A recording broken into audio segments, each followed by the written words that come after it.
오늘 우리에게 주신 하나님의 말씀 디모데전서 3장 1절부터 13절까지의 말씀입니다.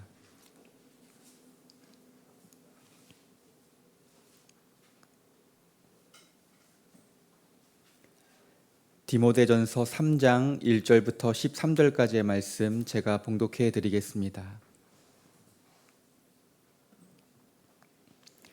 미쁘다 이 말이여 곧 사람이 감독의 직분을 얻으려 함은 선한 일을 사모하는 것이라 함이로다. 그러므로 감독은 책망할 것이 없으며 한 아내의 남편이 되며 절제하며 신중하며 단정하며 나그네를 대접하며 가르치기를 잘하며 술을 즐기지 아니하며 구타하지 아니하며 오직 관용하며 다투지 아니하며 돈을 사랑하지 아니하며 자기 집을 잘 다스려 자녀들로 모든 공손함으로 복종하게 하는 자라야 할지며 사람이 자기 집을 다스릴 줄 알지 못하면 어찌 하나님의 교회를 돌보리요. 새로 입교한 자도 말지니 교만하여져서 마귀를 정죄하는 그 정죄에 빠질까 함이요. 또한 외인에게서도 선한 증거를 얻은 자라야 할지니 비방과 마귀의 올무에 빠질까 염려하라. 이와 같이 집사들도 정중하고 일구이언을 하지 아니하고 술에 임박히지 아니하고 더러운 일을 탐하지 아니하고 깨끗한 양심에 믿음의 비밀을 가진 자라야 할지니 이에 이 사람들을 먼저 시험하여 보고 그 후에 책망할 것이 없으면 집사의 직분을 맡게 할 것이요. 여자들도 이와 같이 정숙하고 모함하지 아니하며 절제하며 모든 일에 충성된 자라야 할지니라. 집사들은 한 아내의 남편이 되어 자녀와 자기 집을 잘 다스리는 자일지니 집사의 직분을 잘한 자들은 아름다운 지위와 그리스도 예수 안에 있는 믿음의 큰 담력을 얻느니라. 아멘. 새벽을 깨우고 말씀과 기도의 자리로 나오신 성도님들을 환영하고 축복합니다. 오늘 3장 말씀을 보면 감독과 집사의 자격이라는 제목으로 그에 대해서 말을 하고 있습니다. 사도 바울이 에베소 교회를 3년간 목회한 후에 재차 전도 여행을 떠나게 되었습니다. 그런데 떠난 교회가 염려가 되었죠. 왜냐하면 영지주의와 율법주의 공격, 우상 숭배를 비롯한 악한 문화 속에 이 에베소 교회가 놓여 있었기 때문입니다. 이 교회를 위해서 영적인 아들 디모데를 파송합니다. 디모데를 파송하였지만 바울은 교회 공동체에 대한 지론이 있었습니다. 직분자를 세워서 함께 동역하는 것이었습니다. 그러면 그 직분자들을 어떻게 세울까요? 일 잘하는 사람, 능력 위주로 그런 사람들을 세우는가? 그렇지 않습니다. 오늘 1절에 보면 이렇게 말씀합니다. 미쁘다 이 말이여 곧 사람이 감독의 직분을 얻으려 함은 선한 일을 사모하는 것이라 함이로다. 1절 말씀을 이렇게 정리해 볼 수가 있습니다. 감독의 직분을 간절히 사모한다면 그것은 하나님 앞에 선한 일을 열망하고 있는 것이다. 여기서 생각해 볼 것이 있는데요. 간절히 사모한다는 것에 두 가지의 방향성이 있습니다. 혹여나 사람들에게 인정받고 싶은 욕구에서 출발한다면 그것은 개인의 욕망이기 때문에 공동체가 어려워질 수가 있습니다. 그러나 하나님께 받은 은혜가 너무나 감사해서 기쁨으로 헌신하기를 원한다면 그 사모함은 하나님 앞에 선한 일이 됩니다. 앞으로도 계속 드릴 말씀인데요. 오늘 본문 3장을 보면 직분을 잘 감당하기 위해서 어떤 역량을 갖추어야 하는가, 이것에 집중하지 않습니다. 직분을 감당하는 사람이 어떠한 사람이어야 하는가에 집중을 하고 있습니다. 당시 에베소 교회 직분자들을 보면 어떤 전문성을 가진 사람들이 아니었습니다. 신학교도 없었고요. 직분자들을 양성하기 위한 특별한 교육과정, 커리큘럼도 없었습니다. 초대교회 구제를 담당했던 7 집사를 보면 성령께서 강권하셔서 그들을 세웠지 구제에 대한 전문성을 염두하여서 부르신 것이 아니었습니다. 교회 공동체는 똑똑하고 역량이 있고 바른 소리를 하는 사람들로 인하여 세워지는 공동체가 아닙니다. 교회는 사랑과 긍휼함으로 세워가는 공동체인 줄로 믿습니다. 마음의 중심에 하나님이 주신 사랑, 긍휼의 마음이 있는 사람이라면 능력이 부족해도 온전한 하나님의 사람으로 서게 될 줄로 믿습니다. 2절과 3절 말씀 다시 읽어드리겠습니다. 그러므로 감독은 책망할 것이 없으며 한 아내의 남편이 되며 절제하며 신중하며 단정하며 나그네를 대접하며 가르치기를 잘하며 술을 즐기지 아니하며 구타하지 아니하며 오직 관용하며 다투지 아니하며 돈을 사랑하지 아니하며. 2절과 3절에 보면 직분자의 조건을 보면 그 직분을 감당하기 위한 전문성과 특별한 능력에 대한 언급이 없습니다. 누구나 감당할 수 있는 영적, 도덕적 기준을 말하고 있습니다. 아니 목사님 무슨 말씀이십니까? 누구나 감당할 수 있다니요. 너무나 어려운 조건들 아닙니까? 이렇게 말씀하실 수 있는데요.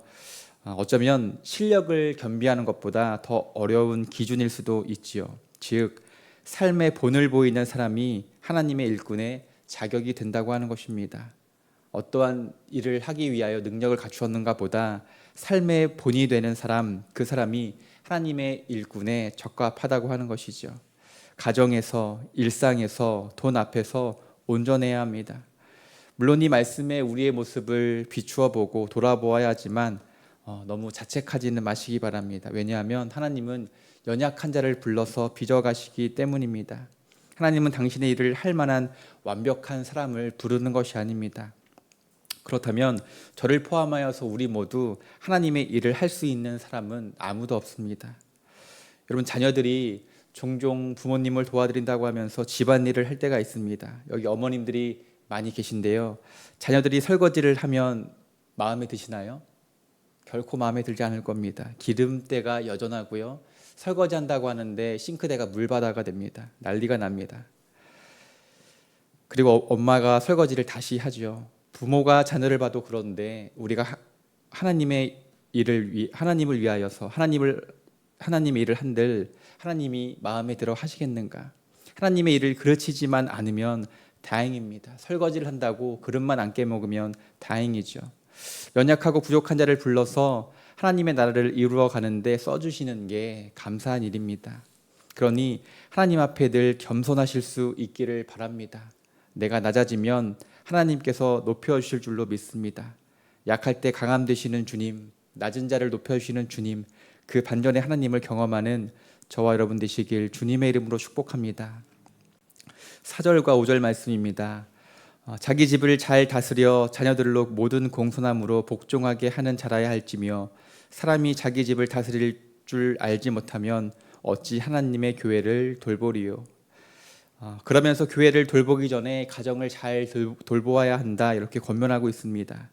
모든 것의 기초가 가정이기 때문에 하나님이 만드시고 하나님의 숨결이 존재하는 가정을 잘 이끌라 말씀합니다. 이 자리에도 가정을 위하여 눈물로 기도하며 간구하는 분들이 분명히 계실 겁니다. 하나님께서 여러분들의 상한 그 마음을 헤아리고 계신 줄로 믿습니다. 그러니 하나님이 기뻐하시는 가정을 위하여 기도를 포기하지 마시고 사랑으로 섬기실 수 있기를 바랍니다. 끝까지 기도하며 하나님의 숨결이 깃든 그런 가정이 되기를 주님의 이름으로 축복합니다. 6절 말씀 제가 읽어드리겠습니다. 새로 입교한 자도 말지니 교만하여져서 마귀를 정죄해야 하는 그 정죄에 빠질까 하미요. 디모데가 목회하던 이 에베소 교회의 상황을 살펴볼 필요가 있는데요. 이곳은 아데미 여신과 여러 우상들이 창궐하는 그러한 지역이었습니다. 근데 그러한 사람들 중에 복음을 받아들이고 예수 믿기를 결단하는 사람들이 교회 공동체로 들어오기 시작했습니다. 할렐루야죠. 우상 숭배를 했던 사람들이 복음을 받아들이고 교회 공동체로 들어왔습니다. 그런데 그것까지는 좋은데요. 이전에 우상 숭배했던 그 모습 그대로 그 믿는 대상만 예수 그리스도로 바뀌어서 옛 구습을 여전히 따르는 그러한 사람들이 있었습니다. 옛 구습을 버리지 못한 채 신앙생활을 시작하는 것이죠. 우상 숭배의 모습을 여러 가지로 정의할 수 있지만 우상 숭배는 결국 신의 뜻을 나의 뜻에 굴복시키는 행위입니다. 그러니까 내가 비나이다 그러하는 그렇게 비는 대상이 누구인지는 상관없습니다. 내가 원하고 바라는 것을 얻기만 하면 되는 것이죠. 모든 우상 숭배의 패턴은 똑같습니다. 신이 나의 뜻에 굴복할 때까지 그것을 관철시키기 위하여 빌고 또 비는 것입니다. 그러나 이것이 결코 온전한 신앙이 아니죠. 하나님을 믿는 신앙은 오히려 나의 뜻을 하나님 앞에 굴복시키는 행위입니다. 나의 뜻이 이루어지지 않는다 할지라도 하나님의 섭리와 하나님의 그 신실함을 믿으며 하나님의 뜻에 순종하는 것이 바른 신앙입니다. 예수님을 나의 구주로 고백하면 구원을 받지요. 그러나 성화는 마치 마라톤과 같아서 시간과 과정이 필요합니다. 그래서 개종한 사람들이 썩어질 옛 구습을 완벽히 벗어버릴 때까지, 온전한 성화의 과정을 거칠 때까지 직분자로 세우는 것을 연기하라, 이렇게 말씀하는 것입니다. 7절과 9절까지의 말씀입니다. 또한 외인에게서도 선한 증거를 얻은 자라야 할지니 비방과 마귀의 올무에 빠질까 염려하라. 이와 같이 집사들도 정중하고 일구의연을 하지 아니하고 술에 임박히지 아니하고 더러운 일을 탐하지 아니하고 깨끗한 양심에 믿음의 비밀을 가진 자라야 할지니. 7절에서 9절까지를 통하여 묵상할 수 있는 것은 건강한 인간관계를 누리는 사람이어야 한다는 것입니다. 건강한 인간관계를 논하기에 앞서, 그렇다면 건강하지 않은 인간관계는 무엇일까요? 건강하지 않은 인간관계는 이해타산에 따라 형성하는 그러한 인간관계입니다. 나에게 유익이 되면 그 사람과 관계를 맺는 것이죠. 그러나 이러한 관계는 절대로 건강할 수가 없습니다. 왜냐하면 그 이익이 끝나는 순간 그 관계도 끝나기 때문입니다. 이해타산으로 형성되어지는 인간관계는 상처만 남게 됩니다. 그렇기에 관계의 목적이 나에게 있을 때 그 관계는 결코 건강할 수가 없습니다. 건강한 공동체는 개인을 넘어서는 더 가치 있는 의미와 목적을 가진 공동체입니다. 내가 저 사람을 통하여 얻을 것이 없다 할지라도 기꺼이 관계를 맺는 것, 이것은 은혜로만 가능한 일이죠. 그리스도의 십자가 아래 형편과 상황과 수준을 뛰어넘어 하나가 되는 공동체가 하나님이 보시기에 온전한 관계와 온전한 공동체가 되는 줄로 믿습니다. 그러한 건강한 인간관계를 누리는 자가 직분자로서 온전한 사람이라고 하는 것이죠. 11절과 12절입니다. 여자들도 이와 같이 정숙하고 모함하지 아니하며 절제하며 모든 일에 충성된 자라야 할지니라. 집사들은 한 아내의 남편이 되어 자녀와 자기 집을 잘 다스리는 자일지니. 오늘 말씀을 보면 감독의 자격이나 집사의 자격이나 비슷합니다. 거의 같다고 할 수 있죠. 삶으로 본이 되어야 하고 가정을 잘 다스려야 한다, 이러한 내용입니다. 이렇게 반복적으로 말씀하시는 것은 이러한 내용들이 쉬워서일까요? 어려워서일까요? 어렵기 때문입니다. 어렵기 때문에 계속해서 반복을 하고 있는 것이죠. 사람들에게 존경받을 만한 삶을 살고 가정을 은혜로 잘 다스리는 것이 어려운 것임을 하나님이 아심에도 불구하고 반복적으로 우리에게 말씀하고 있습니다. 그렇기 때문에 우리는 직분자가 되기에 앞서 나는 하나님의 사람으로 어떻게 살아가야 하는가, 이 사실을 먼저 묵상해야 합니다. 나는 하나님 앞에 어떠한 사람인가? 혹여나 나에게 이익이 되지 않아도 하나님의 사랑과 긍휼함을 품으실 수 있기를 바랍니다. 우리에게 맡겨주신 가정이 하나님 안에서 온전한 가정이 될 수 있기를 기도하며 하나님의 은혜를 구하실 수 있기를 축복합니다. 특별히 가정의 상처와 아픔으로 인하여 눈물로 간구하는 가정이 있으시다면 하나님의 위로와 회복이 그 가정 안에 깃들기를 주님의 이름으로 축복합니다. 오늘 말씀을 정리하도록 하겠습니다. 오늘 본문을 보면 사도 바울은 직분자들의 자격을 말하면서 무엇을 해야 하는가 보다 어떤 사람이 되어야 하는가를 더 강조하고 있습니다. 이는 곧 하나님의 일꾼에게 있어서 사역 자체보다 그 됨됨이, 그 바탕이 더 중요하다는 것을 우리에게 이야기하고 있습니다. 그렇기 때문에 우리는 항상 얼마나 이루었는가 생각하기보다 하나님 앞에 얼마나 올바로 서 있는가를 늘 묵상해야 합니다. 그리고 우리 자신에게 물어야 하는 것이죠. 이 땅에 어느 누구도 완전한 자격을 갖춘 사람은 없습니다. 그럼에도 불구하고 하나님께서 우리에게 귀한 직분을 맡겨주신 줄로 믿습니다. 오늘 찬양의 가사로 고백한 것과 같이 언제든지 주 뜻대로 사용하여 주옵소서. 주님, 부족하고 연약하지만 주님의 나라를 위하여, 주님의 일을 위하여 겸손하게 쓰임받기를 원합니다. 늘 겸손과 감사의 고백으로 맡겨주신 사명을 충성되게 감당하는 우리 모두가 되기를 주님의 이름으로 간절히 축복합니다. 기도하시겠습니다. 사랑하는 주님, 우리를 위하여 놀라운 일을 주를 위하여 놀라운 일을 하기에 앞서서 내가 살아가는 그 삶의 자리에서 그리스도의 본을 보이기를 원합니다. 내게 이익이 되지 않는다 할지라도 설사 손해를 본다 할지라도 사랑하며 섬기는 그러한 인생이 되기를 소망합니다. 가정 안에 무너진 영역이 있다면 십자가의 사랑으로 보수되게 하시고 하나님의 나라를 이루는데 귀하게 쓰임받게 하여 주옵소서. 나의 작은 삶을 주님께 드리오니 영광 받아주시고 또한 감사와 순종으로 충성되이 주의 길을 걸어가게 하여 주옵소서. 나라와 민족과 열방을 위하여 기도합니다. 대한민국을 긍휼히 여겨 주옵소서. 대한민국에 세워진 대통령과 또한 위정자들에게 하나님을 경외하고 국민들을 사랑하는 그 마음을 부어 주옵소서. 하나님께서 친히 이 나라를 다스리시고 주관하시고 인도하여 주옵소서. 인간의 이기심과 죄악으로 인하여 세계 곳곳에 전쟁이 그치지 않고 있습니다. 또한 이상기후로 인하여 연일 폭염이 지속되고 있습니다. 주의 날개 아래 품어주시사 지치지 않게 하시고 안정과 평안함으로 지켜 보호하여 주옵소서. 교회를 위하여 기도합니다. 수표교 교회를 축복하여 주셔서 주님의 대위임령에 순종하는 교회가 되게 하시고 선교적 사명을 잘 감당하는 교회가 되게 하여 주옵소서. 특별히 다음 세대 여름 사역이 진행되고 있습니다. 내일부터 영유아 유치부 여름 성경학교가 진행됩니다. 또한 다음 주는 인도네시아 비전 트립이 있습니다. 안전하고 은혜로운 일정으로 선하게 인도하여 주시고 하나님의 역사와 일하심을 경험하는 복된 여름 사역이 되게 하여 주옵소서.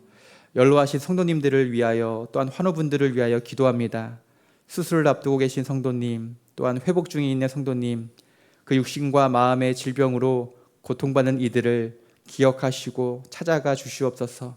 그 심령을 찾아가 위로하여 주시고 낙심치 않게 하시며 치료의 광선을 비춰주셔서 속히 회복시켜 주시옵소서. 귀한 예물 하나님께 올려드립니다. 가정마다 간절한 기도의 제목이 있사오니 하나님의 때와 방법으로 역사하여 주시옵소서. 살아계신 하나님을 믿고 의지하는 복된 가정이 되게 하여 주옵소서. 오늘은 연합속회와 또한 금요기도회가 있습니다. 은혜의 자리로 성도들의 걸음을 인도하여 주셔서 찬양하고 말씀을 듣고 기도하는 가운데 하나님의 사랑 안에 하나 되는 연합하는 그러한 시간이 되게 하여 주옵소서. 오늘 하루도 무더운 날씨 가운데 선하게 인도하여 주시고 삶의 자리에서 하나님께 영광 올려드리며 크리스천의 본이 되는 복된 삶을 살아가게 하여 주옵소서. 오늘 하루도 선하게 인도하실 주님을 기대하오며 예수 그리스도의 이름으로 기도 올려드립니다. 아멘. 하늘에 계신 우리 아버지여, 이름이 거룩히 여김을 받으시오며 나라가 임하시오며 뜻이 하늘에서 이루어진 것 같이 땅에서도 이루어지이다. 오늘 우리에게 일용할 양식을 주시옵고 우리가 우리에게 죄 지은 자를 사하여 준 것 같이 우리 죄를 사하여 주시옵고 우리를 시험에 들게 하지 마시옵고 다만 악에서 구하시옵소서. 나라와 권세와 영광이 아버지께 영원히 있사옵나이다. 아멘. 개인기도 아뢰시고